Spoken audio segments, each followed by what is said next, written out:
From fivedoves.com. All Roads Lead to Rome, Part 10, by Pastor Bob Reed, 28 September 2014. All Dubs. A few posts back on this series, I noted the fact that when American taxpayers write out their income tax check to the government every April 15th, their check was deposited in a bank in the territory of Puerto Rico. That fact was easily ascertained back when the bank sent you your canceled checks back monthly. Had you looked at your canceled checks deposit stamp on the reverse side of your check, you would have noticed that it went to the Federal Reserve System account, a private corporation number 62, domiciled in the territory of Puerto Rico. In that post, I noted the revenue split was 60-40. 60% went to Rome and 40% to the Rothschilds Bank of England. The Federal Reserve is neither a U.S. federal agency, nor does it have any reserves. The Federal Reserve is a private corporation owned by 10 predominantly Rothschild-owned or controlled banks. Who owns the Federal Reserve, you might want to know? Over the decades, there has been much speculation about the true ownership of the Federal Reserve. The Federal Reserve is a private cartel of originally owned and controlled by The Federal Reserve is a private cartel of originally owned and controlled by 10 investment banks privately, Rothschild, Vatican owned. Here is the list of the 10 banks that are the secret owners of the Federal Reserve System that control all U.S. banking and currency. 1. Rothschild Bank of London. 2. Rothschild Bank of Berlin. 3. Lazard Bank of Paris. 4. Israel Moses Saif Bank of Italy. 5. Warburg Bank of Hamburg. 6. Warburg Bank of Amsterdam. 7. Lehman Brothers Bank of New York, now owned by Barclays Bank LLC since the Chapter 11 bankruptcy failure of 2008. Kuhn Loeb Bank of New York. Chase Manhattan Bank of New York, Rockefeller's Bank, Goldman Sachs Bank of New York. The Federal Reserve System is made up of 12 districts. This was done to make it appear that it was not dominated by one particular region or banking house. The fact of the matter is that the New York Federal District runs the show. It sets interest rates and controls the daily supply of money circulating in the system. Not all regional or local banks are members banks of the Fed. There are many state-chartered banks which are independent of the Fed and have remained outside the Fed for reasons of their own. The Federal Reserve System was chartered by Congressional Act in December of 1913.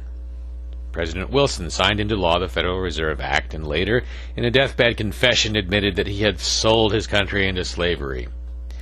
He said he was tricked into thinking the bill would bring monetary stability to the country.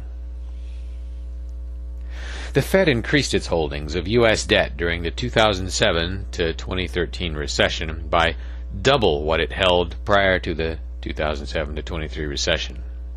Today the Fed owns about $2 trillion of the national debt, enough to ruin the country when it decides to call in all that debt. China owns the largest foreign amount of the U.S. national debt at around $1.4 trillion.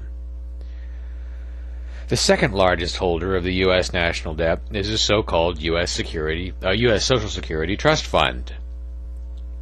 The truth be known, the Federal Reserve ownership of U.S. debt is really owned by the Vatican Rothschild cartel. Until just a few years ago, the Chase Manhattan Bank of New York was independent of the Rothschilds. That was until they threw in with the Rothschilds.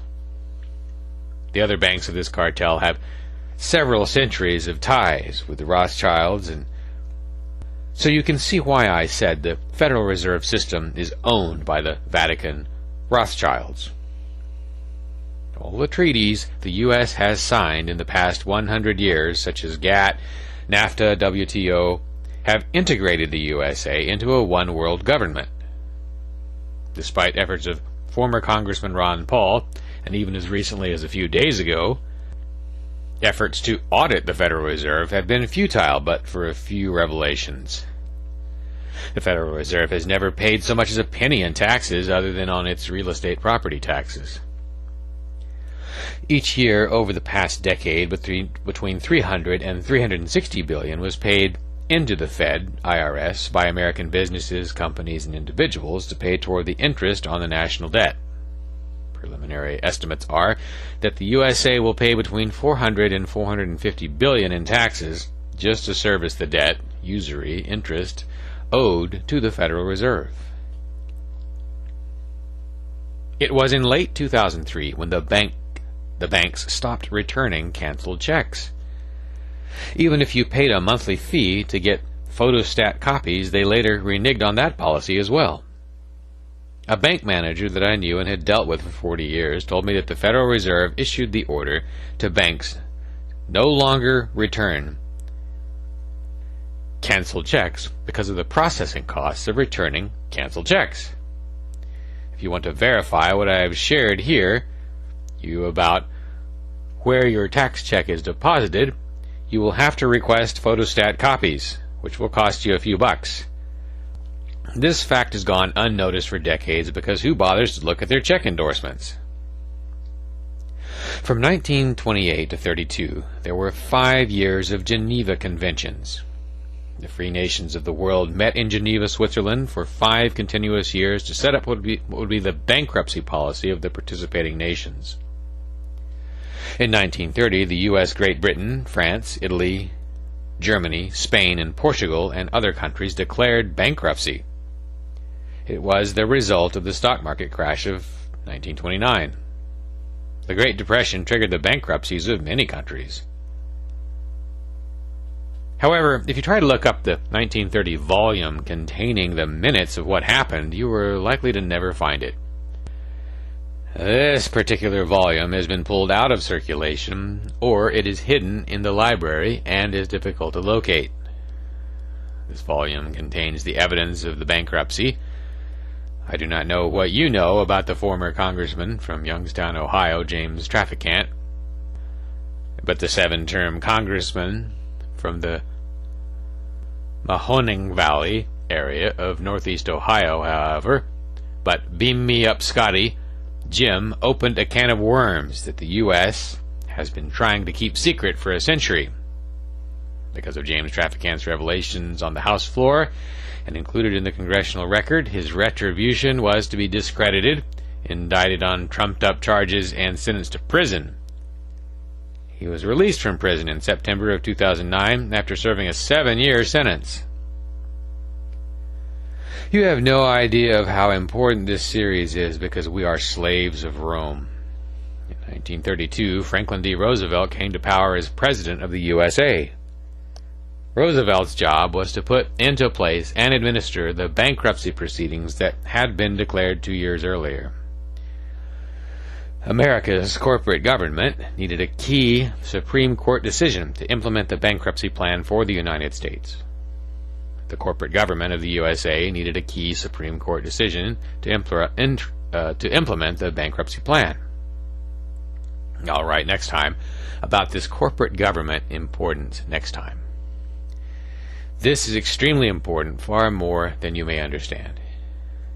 The corporate U.S. government had to have a legal case on the books to set the stage for the recognizing, implementation, and supporting the bankruptcy.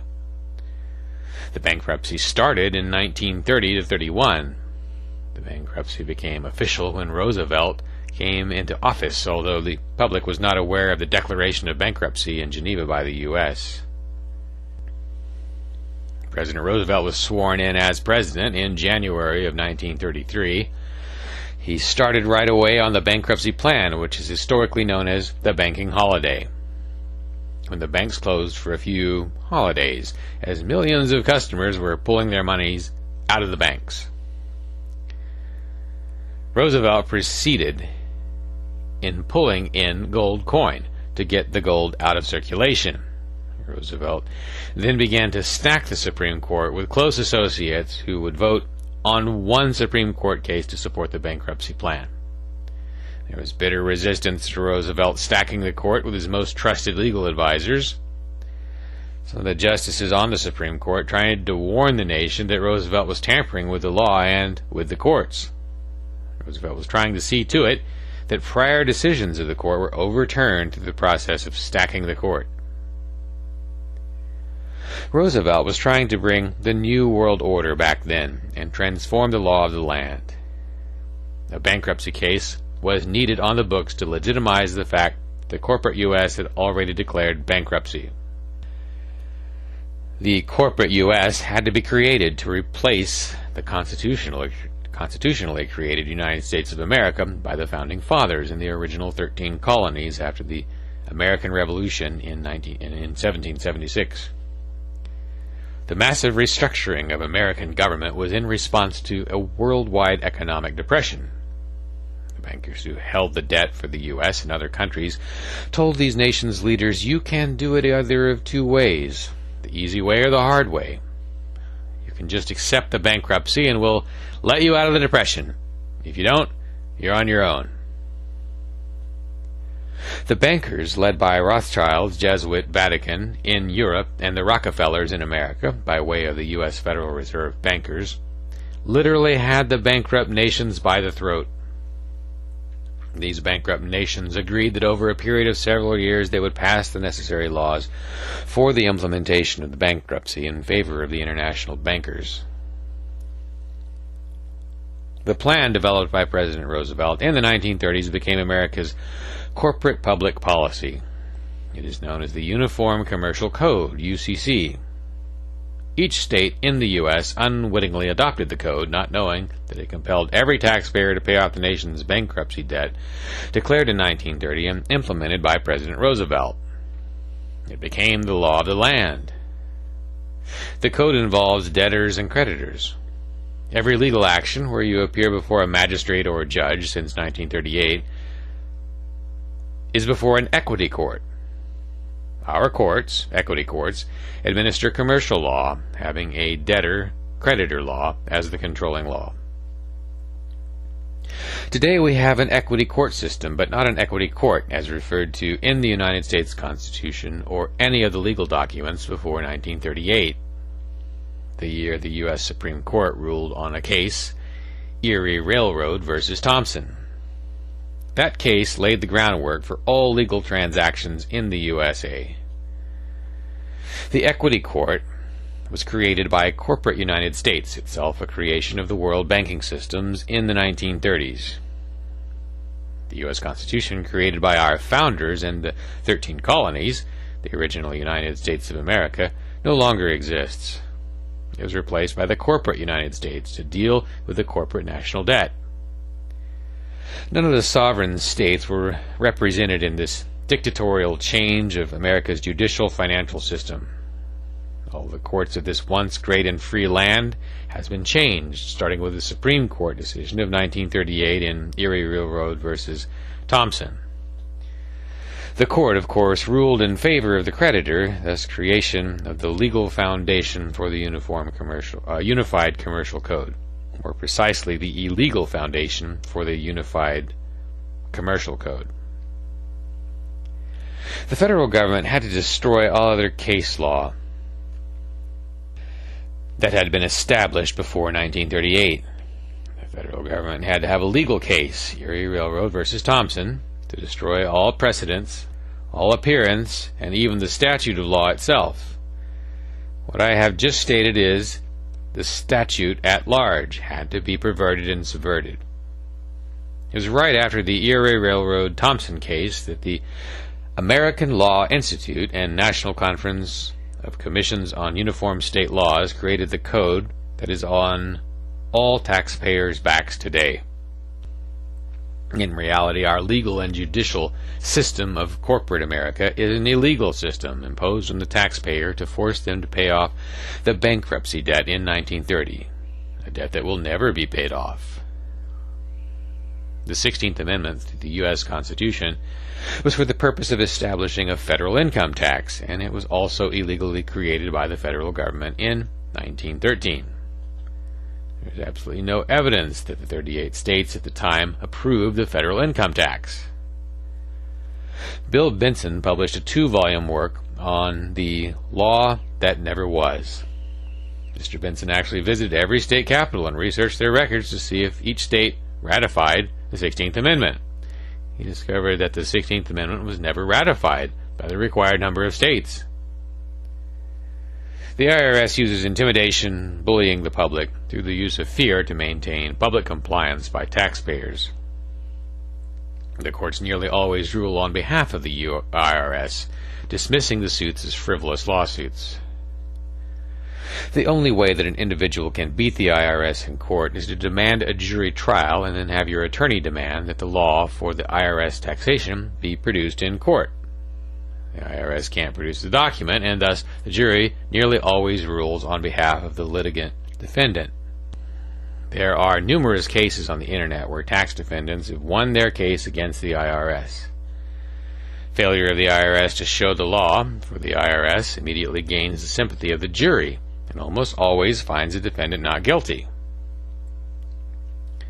The illegal Unified Commercial Code was, of course, approved by the American Bar Association in 1952, which makes that organization also an illegal operation. By the middle 1960s, every state had unknowingly passed the UCC into state law. Washington, D.C. adopted the Uniform Commercial Code into law just 6 weeks after President John F. Kennedy's assassination. Who represents the illegal corporate United States? All of its public agencies and institutions, including the IRS, all branches of the military, parks, post office, EPA, etc.